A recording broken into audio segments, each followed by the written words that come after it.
ინიციატივის მიზანი იყო კახეთის, გურიის და მცხეთა-მთიანეთის გარკვეულ მუნიციპალიტეტებში ხეზე მომუშავე ოსტატების ბიზნეს უნარების ამაღლება, ახალი კოლექციების შექმნა და მარკეტინგი, სახელოსნოებში ვიზიტორთა სერვისების განვითარება და ოსტატების პოპულარიზაცია.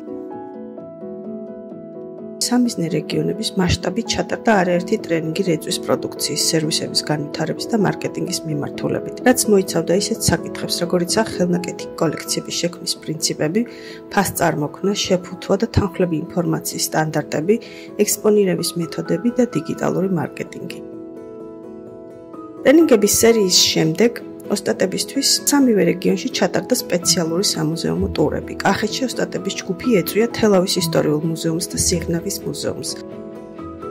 გურიაში ოზურგეთის და ლანჩხუთის მხარეთმცოდნეობის მუზეუმს და ასევე ბათუმში ქემალ თურმანიძის კერძო ეთნოგრაფიულ მუზეუმს ბორჯღალო. თიანეთში თიანეთის მხარეთმცოდნეობის მუზეუმს და მირზა გელოვანის სახლ-მუზეუმს. სამუზეუმო ვიზიტი იყო პირველი ნაწილი იდეების გენერირების ვორქშოპისა, რომელიც უშუალოდ მოსდევდა ვიზიტებს. ძალიან მიყავს მუზეუმები, შეიძლება საათობით ვიზრდე და იქ ვათვალიერე და ბათუმში თურმანიძის მუზეუმში, რომელსაც სულ საოცრება გაგიებული წამოვედი. ციტაიშვილების ოჯახი, მე მქვია გალინა. ლევან ციტაიშვილი. მე ძალიან მომეწონა მაგალითად ბათუმის მუზეუმით რო იყო. გქონდა ვიზიტი თელავის და სიღნაღის მუზეუმებში, იქიდან წამოვიდა იდეა, რომ რამოდენიმე ექსპონატის ინსპირაციით დამემზადებინა ხის სათამაშოები, თავიანი თხა, რომელიც ბრინჯაოსგან იყო დამზადებული და რომელიც იყო ყელსაბამი სამკაული, ასევე იყო პატარა თიხის ცხენი და ესეთი ქვის შიტი.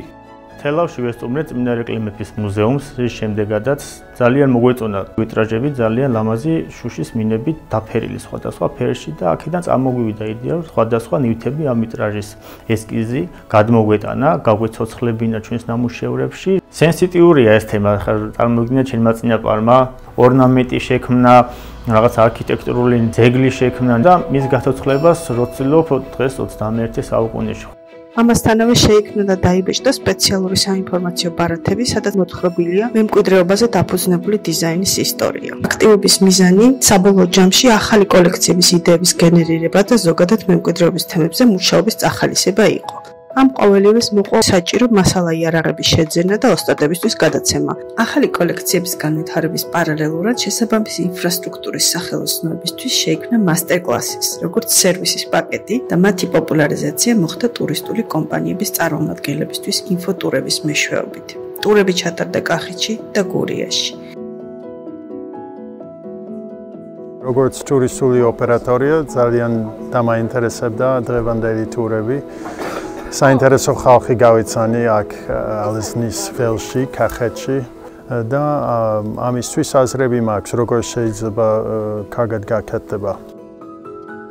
ვართ რაღაც ფანტასტიკურ გარემოში. ვფიქრობ, რომ ძალიან საინტერესო ლოკაცია არის იმისთვის, რომ მეტად მრავალფეროვანი ტურები შევთავაზოთ ჩვენ სტუმრებს, რადგან არის არაჩვეულებრივი ხის სახელოსნო, შესაძლებელია რომ შევთავაზოთ სხვადასხვა მასტერ-კლასი, როგორც ხის ნაკეთობებზე, ასევე თოჯინის კეთების პროცესში. მე წარმოვიდგენ ტურისტულ კომპანიას Violet Ways. ეს იყო პირადად ჩემი პირველი გამოცდილება ჩიჩილაკის გაკეთების მასტერ-კლასი, რომელიც შემდგომში აუცილებლად ყველა ჩემ ჯგუფს შევთავაზებ, განსაკუთრებით ახლა დეკემბრის თვეში. მართლა ძალიან ლამაზი, მხიარული გამოცდილება იქნება აბსოლუტურად ყველა ტურისტებისთვის. ამისთვის ძალიან დიდი მადლობა. არასოდეს არ მეგონა რომ ჩავთავდი ამას ტურში, მაგრამ ეს არის სასწაული გამოცდილება, რომელიც აუცილებლად უნდა გაუზიაროთ ყველა ჩვენ სტუმრებს. ახალი კოლექციები გასაყიდად განთავსდა საქართველოს ტრადიციული რეწვის ასოციაციის მაღაზიებში ეთნოდიზაინი, თბილისსა და ვარძიაში. ასევე პროექტის ფარგლებში დამატებით განვითარდა საახალწლო კოლექცია, რომელიც გაიყიდა სავაჭრო ცენტრ City Mall-ში საშობაო სტენდზე.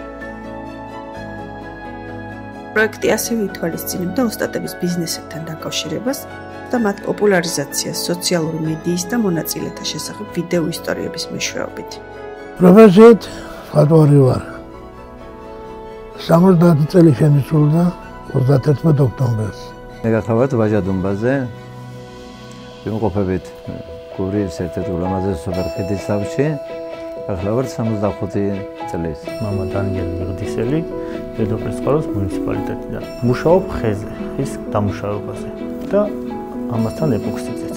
მე ვარ შოთა შანშიაშვილი, ხის სათამაშოების საწარმოს საცია ოსტატის დამფუძნებელი. მე გახლავართ ავთანდილ ლუხოშვილი. სპეციალობით დავამთავრე ოცეთოიდის სახელობის ტექნიკუმი. ხატვარ დეკორატორ შემსრულებელი. მე ვარ ლონდა ჯიბუტი, სამოყვარულო თოჯინებს ვაკეთებ. ხატავ. ბეჟანი ყობიაშვილი. მუშაობ ხის მხატვრულ დამუშავებაზე. მე გახლავართ ნონა ავაზაშვილი, 79 წლის, ქალაქ ყვარლიდან. მე ვარ თათია ხავთასი, ცხოვრობ ოზურგეთის რაიონის სოფელ მაკვანეთში და ვაკეთებ ჩიჩილაკებს. აგარი ჯიბლაძე. ცხოვრობ ჯოღადავში, სოფელ შუამაღლებაში, ვარ ხელოსანი, ბაღნობიდან. თამაზი თოროაიძე, ცხოვრობ ქვემო ალვანში. პაპა იყო დურგალი. კარგად ჭრიდა ხეზე, აკეთებდა. ხეზე მუშაობდა, დურგალი იყო. პროექტში მთლიანობაში მონაწილეობა მიიღო 70-მდე ოსტატმა, აქედან 27 უშუალოდ ჩაერთო კოლექციების ან ვიზიტორთა სერვისების განვითარებაში. პროექტის ფარგლებში მუშაობა იყო ძალიან საინტერესო, რადგან ჩემთვის პირადად ეს იყო დროში მოგზაურობა, წარმოსახვა იმ ოსტატების, რომელიც იმ დროში მოღვაწეობდნენ და ქმნიდნენ ასეთ უნიკალურ ფორმებს და ნივთებს.